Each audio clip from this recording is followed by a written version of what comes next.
વડોદરા મહાનગરપાલિકા દ્વારા શહેરની સ્વચ્છતા વ્યવસ્થા વધુ સશક્ત અને સહકારક બનાવવા માટે પશ્ચિમ ઝોનમાં સઘન કચરાના ડોર ટુ ડોર કલેક્શન અને ટ્રાન્સપોર્ટેશન માટે નવીન વાહનોનું ભવ્ય રીતે ફ્લેગ ઓફ કરવામાં આવ્યું હતું.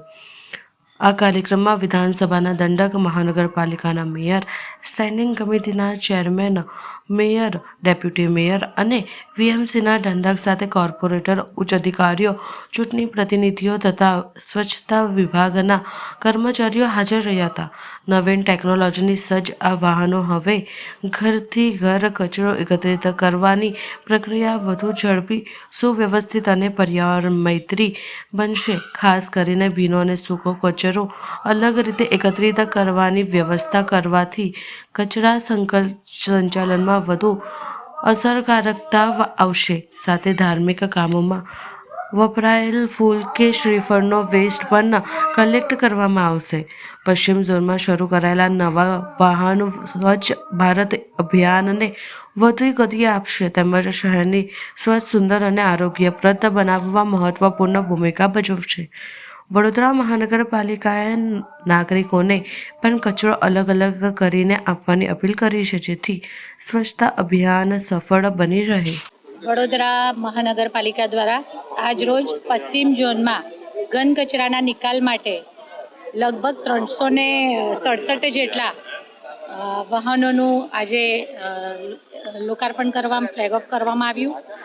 આપણે સૌ જાણીએ છીએ તેમ સમગ્ર શહેરમાં જ્યારે સ્વચ્છતાને પ્રાધાન્ય આપી અને વડોદરા મહાનગરપાલિકા કામ કરી રહી છે, ત્યારે 15મી ઓગસ્ટના રોજ પૂર્વ અને દક્ષિણ ઝોન માટે નવા વ્હીકલ્સ કચરાના આ ડોર ટુ ડોર કલેક્શન માટેના લોકાર્પણ કરવામાં આવ્યા હતા. ત્યારે આજ રોજ પશ્ચિમ ઝોનમાં 367 જેટલા વાહનો, 45 એટલે કે 45 જેટલી રિક્ષા, બીજા સ્પેર વ્હીકલ્સ, આ બધું જ મળીને કુલ 367 જેટલા આજે ડોર ટુ ડોર કલેક્શન માટેના વાહનોનું લોકાર્પણ કરવામાં આવ્યું છે. જેમાં અલગ અલગ ધાર્મિક જે વેસ્ટ હોય છે, જેમાં ફૂલ, પૂજાપો વગેરે હોય છે, એના કલેક્શન માટે એક ગાડી છે. કિચન વેસ્ટ માટે પણ આ કલેક્શન માટેની ગાડીઓ મૂકવામાં આવી છે, જેથી કરી અને સૂકો કચરો, ભીનો કચરો, પછી જે ઈ વેસ્ટ છે, એવા અલગ અલગ 5 અલગ અલગ વિભાગો પાડવામાં આવ્યા છે અને એ પ્રમાણે વાહનો આજ રોજ લોકાર્પણ કરવામાં આવ્યા છે. વોર્ડ નંબર 8, 9, 10, 11 ને 12 પશ્ચિમ ઝોનમાં સમાવિષ્ટ આ બધા વોર્ડમાંથી આ રીતે કચરાનું કલેક્શન કરવામાં આવશે. એમાં વીટીએસ અને જીઆઈએસ બંને પદ્ધતિથી, એટલે કે ટેકનોલોજીના ઉપયોગ સાથે આ કામગીરી કરવામાં આવનાર છે. ત્યારે વડોદરા શહેરમાં સ્વચ્છતાની દિશામાં લેટેસ્ટ ટેકનોલોજી અને બધા અપડેટ્સ સાથે કામગીરી થાય અને દરેકે દરેક સોસાયટીઓને ત્યાં સ્ટીકર્સ લગાવવામાં આવશે, એમનું પણ નોટિફિકેશન કરવામાં આવશે. સોસાયટીના પ્રમુખને મળી અને અમારી જે ટીમ છે તે એક્ટિવિટી પણ કરશે. લોકોને અલગ અલગ કચરાને અલગ અલગ રાખી અને ગ્રીન ઈ વેસ્ટ છે કે પછી સૂકો કચરો છે, ભીનો કચરો છે, આ બધું અલગ અલગ એમના દ્વારા આ ગાડીઓમાં કલેક્ટ કરવામાં આવે, એના માટે જાગૃતિ લાવવા માટેના પણ કાર્યક્રમો કરવામાં આવશે. અને સાથે સોસાયટીના પ્રમુખોને સાથે મળી અને દરેક સોસાયટીના ગેટ પર એક સ્ટીકર લગાવવામાં આવનાર છે, જેમાં સોસાયટીની જે ઈચ્છા છે એ સમય પ્રમાણે આપણી ડોર ટુ ડોર કલેક્શનની ગાડી જઈ શકે, જેથી કરી અને સમગ્ર શહેરના નાગરિકોને એમના જે ફાવે, એમને જે અનુકૂળ હોય એવા સમયે આપણે કલેક્શન માટે જઈ શકીએ. આજરોજ આજના કાર્યક્રમમાં આપણી સાથે ગુજરાત વિધાનસભાના દંડક શ્રી માનનીય બાલુભાઈ શુક્લાજી, સ્ટેન્ડિંગ સમિતિના ચેરમેન શ્રી ડૉક્ટર શીતલ મિસ્ત્રી, ડેપ્યુટી મેયર શ્રી ચિરાગભાઈ, દંડક શ્રી શૈલેષભાઈ, મારા સૌ સાથી સભાસદશ્રીઓ અને સૌ સાથે મળી અને આ કાર્યક્રમમાં ભાગ લીધો. આભાર.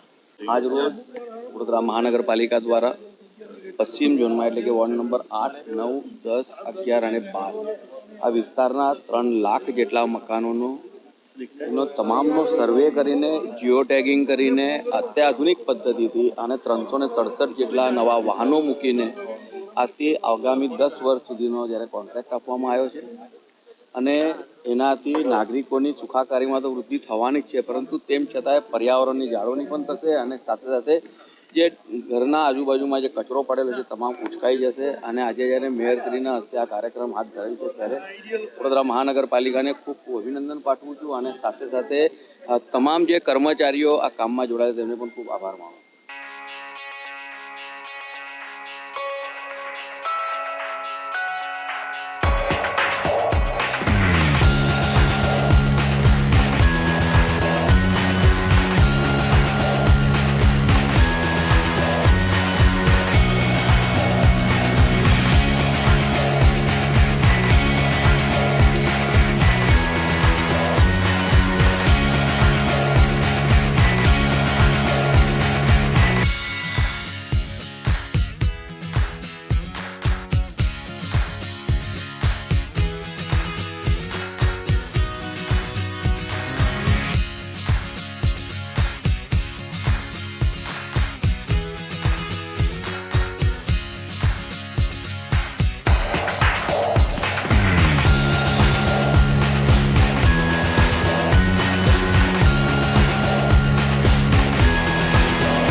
Thank you.